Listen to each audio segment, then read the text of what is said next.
10 तारखेला आमचा रिक्षा चालक बांधव त्या ठिकाणी हजारोचे जण असेल, सामान्य बाईकवाले असेल किंवा कारवाले असतील आणि संपूर्ण नागरिकांची त्या ठिकाणी लूट चालू आहे, ती शासनाने थांबवली पाहिजे। त्याप्रमाणे आमच्या रिक्षा बांधव कोणत्या बाजूने झालेलं आहे त्याच्या रिक्षावर तुम्ही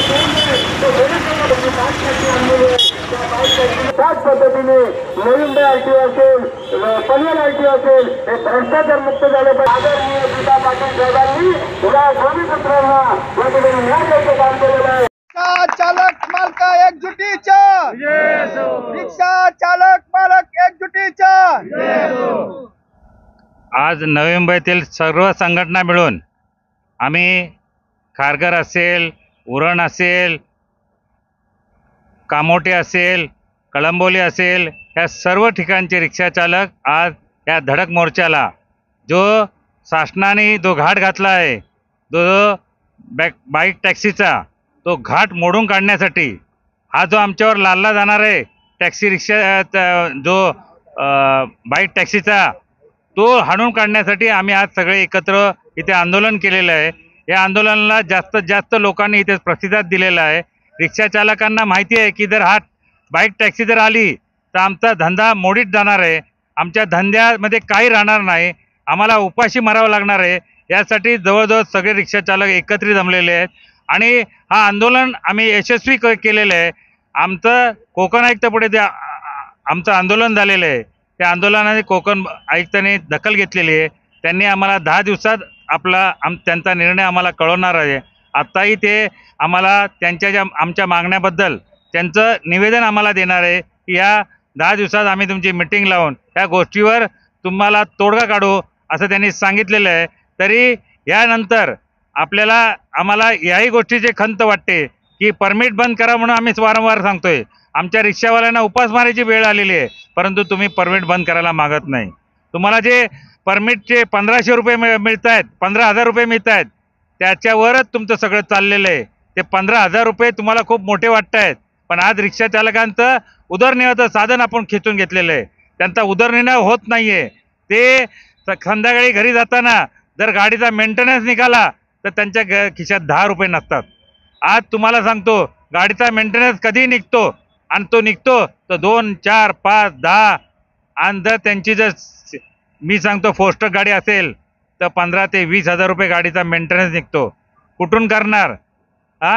आज आमच्या नंदू पाटलांनी सांगितलं की तुम्ही 100 रुपये रोज बाजूला टाका। 100 रुपयाने रोज बाजूला टाकले तर 365 दिवस तर 36,500 रुपये होते। पण मी तुम्हाला सांगतो गाडीचा मेंटेनन्स जर आलं तर 10-15,000 रुपये त्याच्यातले गेले, नंतर कोणाच्या घरातल्या हॉस्पिटलला झालं की त्याच्यातले 15-20,000 रुपये गेले, राहते काय? बाकी काहीच राहत नाही। म्हणून तेव्हा आमचा तो रिक्षा चालक आज पूर्ण धंद्याला लागलेला आहे, त्यांच्या कुठलंही इन्कमचं साधन सगळं संपलेलं आहे। जर शासनाने जर दखल घेतली तर यापुढे आम्ही तुम्हाला इथे सगळ्यांच्या रिक्षा चालकाच्या सगळ्या रिक्षा चालक आहेत त्यांच्या माध्यमातून सांगतोय की हा जो लढा आहे याच्या पुढे अजून जोरात लढला जाईल। तुम्हाला कुठेही तुम्हाला सांगतो आम्ही रस्त्यावर उतरू, आंदोलन करू, अजून जे काय शक्य असेल तेवढं करू आणि रिक्षा चालकांना न्याय देण्याचं काम करू। आज जर त्यांनी जे फोटो काढून जे फाईन मारत आहेत ते फोटोचे फाईन जवळजवळ 1-1 लाखापर्यंत गेलेले आहेत। कुठून पैसे भरणार? कुठं कमवणार? कुठं घालणार? काय करणार? हा रिक्षा चालकांचा प्रश्न आहे। कधी कधी संध्याकाळी डोक्याला हात मारून घेतो रिक्षावाला। एक जर फाईन मारला ना 1,500चा पार्किंगचा फाईन तर रिक्षा चालक मला म्हणतो हवालदिल झालेला असतो। तो डोक्याला हात लावून विचार करत बसतो काय करायचं, कुठं खायचं, काय द्यायचं घरी, हा प्रश्न रिक्षा चालकाला पडतो। पण या AC मध्ये बसलेले जे मायबाप आहेत ना त्यांना त्याची कुठची काळजी नाही। त्यांचा कुठलाही जे त्यांनी आता जे धोरण आखले, हे जे त्यांची समस्या आहेत ह्याच्याकडे त्यांचं कुठलंही लक्ष नाही। जर रिक्षावाल्यांच्या जर समस्या जर लक्ष दिलं असतं तर आज आम्हाला मोर्चा काढायची जरूरत नसती लागली, परंतु आम्ही 6 महिने पत्रव्यवहार करतोय। आज तुम्हाला सांगतो जातात तिथं पार्किंगला रिक्षा उभ्या असल्या त्याच्या मागून फोटो काढायचा आणि त्यांना फाईन पाठवून द्यायचं। अरे तो फाईन कितीचा? 20,000-20,000चा फाईन कुठून भरणार रिक्षावाला? इथं पासिंगला आलं तर पासिंगला करता तो 2500 रुपयाचा तो गॅसचा बाटला पासिंगचा दर, तो 3,000 रुपये तिथे भरा, इन्शुरन्स भरा 3600 रुपये, पासिंगला खर्च आहे, तुम्हाला CNG बाटला संपला असेल त्याचा खर्च आहे, PUCचा खर्च आहे, गाडी मेंटेनन्स करा, त्याला कलर करा, त्याला अजून त्याला जे वायपर बंद पडलं तर वायपर लावा, अजून लाईट बंद पडले तर लाईट लावा. ह्या सगळ्या जर गोष्टी केल्या तर खिशात काय राहत नाही. आणि जर त्याच्यामध्ये अजून एक नो एंट्री पट्टी आहे, डोकेदुखी सगळीकडनं आहे. काय करणार रिक्षावाला? रिक्षावाला हवालदिल झालेला आहे. आणि जर तुम्ही नाही देणार नसेल तर आम्हाला आंदोलन करायची आम्हाला सवय लागलेली आहे. आम्हाला तुम्हाला सांगतो, गेल्या टायमाला तुम्ही आमचं दर वाढवण्यासाठी, मीटर दर वाढवण्यासाठी आम्हाला 7 दिवस तुम्ही आंदोलन करायला लावलं होतं. 7 दिवस एकही रिक्षा नवी मुंबईत फिरूच देत नव्हतो. परंतु त्याही टायमाला तुम्ही आमचे रेट वाढवून दिले नाही. आज बरोबर तुम्ही रेट वाढवून देता. रेट वाढवून दिल्यानंतर तुम्ही सांगता की तुम्ही 5 महिन्यामध्ये तुमचे कॅलिब्रेशन करून घ्या. आम्ही 23चे 26 केले तरी काही रिक्षावाल्यांना आपण पासिंग नाही केल्यामुळे त्यांना दंड केलेले आहेत. ते दंडही आम्ही तुम्हाला सांगितलं की ते परत द्या, नाही तर आम्ही कोर्टात जाऊ. अल्टिमेट हाच आहे की आम्ही पहिलं अपील जाणार, आम्ही तुम्हाला माहितीचे अधिकारी देणार, सेकंड अपीलला जाणार, थर्ड आम्ही कोर्टात जाणार. आज ज्या रिक्षावाल्यांना मागून फाईन मारलेले आहेत फोटो काढून, त्याच्याविरुद्ध आम्ही कोर्टात जाणार. आम्ही तुम्हाला 2 का 3 वेळा कळवणार, त्याच्यानंतर आम्ही कोर्टात जाणार. हे 100% आहे. आणि रिक्षा चालकांसाठी आम्ही कोर्टात जायला कमी पडणार नाही. तुम्हाला सांगतो, हे जे दर आहेत त्यांचे आज आम्हाला देतात की 23चे 26 करा. अरे तू 26 करा तर 26 करतोय आम्ही, पण त्याच्यावर नियम कशाला पाहिजे की इतक्या दिवसामध्येच करा, तितक्या दिवसामध्ये करा. आम्ही काय रिक्षावाल्यांना काय जास्त भाडं घेतो? आज आमच्याकडे भाडं आहे 38 रुपये, आम्ही घेतोय तिथे शेअरिंगमध्ये 25 रुपये. आम्ही काय वाईट करतोय सांगा ना तुम्ही?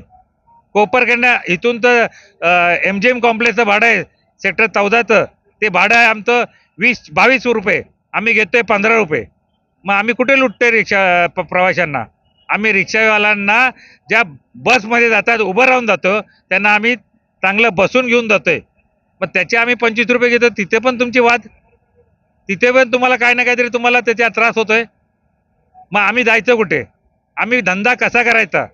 हा सगळा प्रश्न आमच्या रिक्षावाल्यांना पडलाय आणि त्याच्यासाठी हे आंदोलन आम्हाला छेडायला लागले. आणि हे आंदोलन छेडल्यानंतरच तुम्ही आमची दखल घेता हेही आम्हाला माहिती आहे. म्हणून या आंदोलनच्या मार्गाने आपल्याला सांगतो की लवकरात लवकर आमचे प्रश्न मार्गी लावा, नाहीतर ह्याचं पुढचं आंदोलन हे तुमच्या घरापर्यंत येईल. एवढं मी बोलतो आणि माझे 2 शब्द संपवतो. जय हिंद, जय महाराष्ट्र. या ठिकाणी नवी मुंबई असेल, पनवेल असेल, कारगर असेल, उरण असेल, खोपोली असेल, या सर्व रिक्षा चालकांच्या वतीने महाराष्ट्रातील तमाम 30 लाख रिक्षा बांधवांच्या वतीने आज या ठिकाणी महाराष्ट्र शासनाने बाईक टॅक्सी चालू केल्यानंतर गेल्या फेब्रुवारी महिन्यापासून रिक्षा संघटनेच्या माध्यमातून या राज्य शासनाचा आम्ही जाहीर निषेध केला आणि त्यांना आम्ही एक निवेदन दिलं की आपण ही बाईक टॅक्सीची परवानगी दिलेली आहे ते आपण तात्काळ मागे घ्यावी. याकरता सतत 8 महिने शासनाचे आम्ही पत्रव्यवहार करतोय. त्याच पद्धतीने जो रिक्षा मुक्त परवाना वाटप धोरण शासनाने जे अवलंबलेलं आहे, कोणी या आणि रिक्षा परवाना घ्या, ते आम्ही सांगितलेलं आहे की तात्काळ बंद करा. कारण 30 लाख बांधवांच्यावर अगोदरच रॅपिडो, ओला, उबेर आणि खाजगी अपघाते हे जे काही कंपन्यांनी या ठिकाणी खाजगी वाहतूक चालू केलेली आहे, त्यामुळे आमच्या रिक्षा चालकांचा प्रवाह त्या ठिकाणी व्यवसाय हा पूर्णपणे मोडीत निघालेला आहे. तो आपण तात्काळ बंद करावा अशी आम्ही त्यांना दुसरी मागणी केलेली आहे. तिसरी मागणी आहे की अशी की CNG बाटलाचे जे टेस्टिंगचे दर आहेत ते शासनाने त्यांच्या नियंत्रणात आणावे. कारण ज्या पद्धतीने रिक्षा मीटरचं भाडं ते रेट ठरवण्याचा अधिकार शासनाचा आहे, त्याच पद्धतीने त्यांनी तो CNG बाटला टेस्टिंगचा रेट गेल्या वर्षी 700-800 होता, त्याचप्रमाणे पुन्हा त्यांनी तो 700-800 करावा. कारण त्यांनी आज रोजी 2800 ते 3500 केलेला आहे. त्याचा आम्ही जाहीर निषेध करतो आणि शासनाला सांगतो की आपण तो तात्काळ तुमच्या नियंत्रणामध्ये आणून रिक्षा मीटर प्रमाणे त्याचे दर निश्चित करावे. त्याचप्रमाणे चौथी मागणी अशी आहे की ऑनलाईन दंड जो आमच्या रिक्षा बांधवांच्यावरती जो लावला जातो, वाहतूक विभाग असेल, RTO असेल, पोलीस प्रशासन असेल, त्यामुळे आज रोजी रिक्षा बांधवांच्यावर जवळजवळ 10,000 पासून ते 1.5 लाखापर्यंतचा तो दंड प्रलंबित आहे. तो रिक्षा बांधव भरू शकत नाही.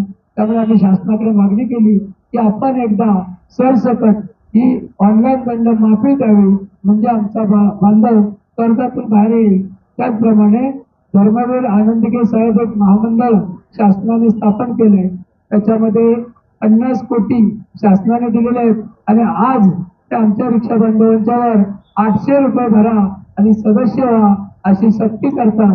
पण आम्ही त्याचा विरोध केलेला आहे, कारण ते आमच्या बांधवांना जर त्यांनी त्या ठिकाणी 800 रुपये घेतात तर इतर महामंडळाच्या सदस्यांना त्या ठिकाणी 10 रुपये 1 रुपया असा आहे. तर आमच्या बांधवांच्यावरती हा अन्याय का? तर आम्ही त्यांना सांगितले की आमच्याकडून फक्त 1 रुपया फी घ्या आणि सदस्य नोंदवा, कारण त्या ठिकाणी त्यांनी जर 800 रुपये घेतले आणि पुढच्या वर्षी आमच्या बांधवांना 300 रुपये नाही भरले तर त्यांचं सदस्यत्व रद्द होणार आहे. असा हा अन्यायकारक जो त्यांनी लावलेला जो सक्ती आहे ती ताबडतोब थांबवून सर्वांना सदस्य करून घ्या, कारण या महामंडळाचे अनेक फायदे. त्याच्यामध्ये जर अपघात झाला तर आमच्या बांधवांना त्याचा अपघाताचा खर्च मिळेल, हॉस्पिटलचा खर्च मिळेल. जर आमच्या बांधवांची मुलं शाळेत शिकतात त्यांची फी त्या ठिकाणी त्या माध्यमातून माफी दिली जाईल किंवा महामंडळ भरेल. अशा अनेक फायदे आहेत, परंतु शासनाने अगोदर आमच्या सर्व रिक्षा बांधवांना सदस्य करून घ्यावे, ते पण मोफत अशी ती मागणी आहे. त्याच पद्धतीने एकदा रिक्षा चालक बांधवांचं जे कर्ज आहे, जे बँकांचं कर्ज आहे, ते सुद्धा शेतकऱ्यांच्या कर्जाप्रमाणे सरसकट माफी द्यावी अशा पद्धतीची ती एक मागणी आहे. आणि प्रशासनाने आमच्या बांधवांच्या करता गृहप्रकल्प योजना या ठिकाणी राबवावी, त्यांना अल्प दरामध्ये भूखंड किंवा घरे बांधून त्यांना कमीत कमी त्या खर्चामध्ये त्यांना द्यावे. त्याचबरोबर नवीन आरटीओ आणि पनवेल आरटीओ या दोन्ही आरटीओ मध्ये होणारा भ्रष्टाचार हा थांबवावा.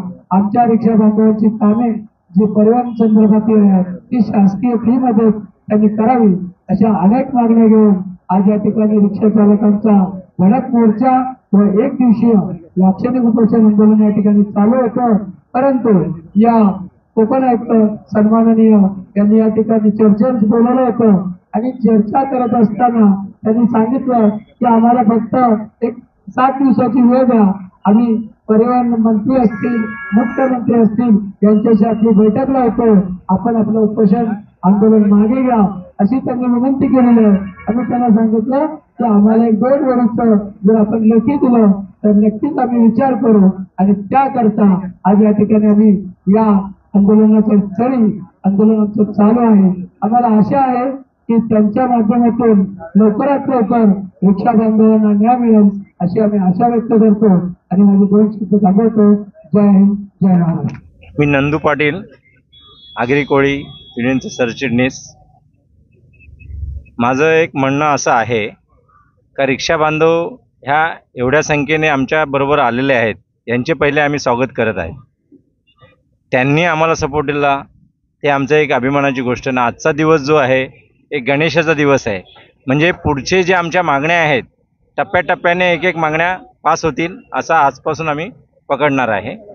आणि त्या आम्ही आयुक्तालयामध्ये आताच पत्र दिलेलं आहे आणि त्यांनी त्यांना समजून सांगितल्यानंतर त्यांना पण वाटलं काहीतरी यांचं म्हणजे थोडंसं एकदमच त्रासाचं काम आहे, यांना थोडासा सुटसुटीत करावं अशा पद्धतीने पुढचं आम्ही हे दिलेलं आहे. आणि ते थोड्या वेळाने ते आमच्याकडे त्यांचं निवेदन येईल, म्हणजे काय कसं काय, आणि मुख्यमंत्र्यांकडे ते निवेदन पाठवून ते पुढची आमची रूपरेषा देणार आहेत का कशी बैठक घेणार, काय घेणार. त्या बैठकीनंतर मग आमचं पुढचं हे होईल.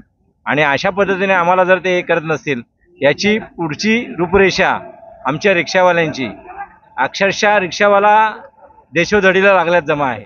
प्रशासनाला एकच निवेदन आहे, रिक्षावाला ऑलरेडी करोनाच्या काळात, नोटाबंदीच्या काळात ऑलरेडी दाबला गेलेला आहे आणि त्याला आणखीन दाबू नका. त्या माध्यमातून तुम्ही थोडासा विचार करून पुढचा हे करा. एवढं बोलून माझे 2 शब्द संपतो.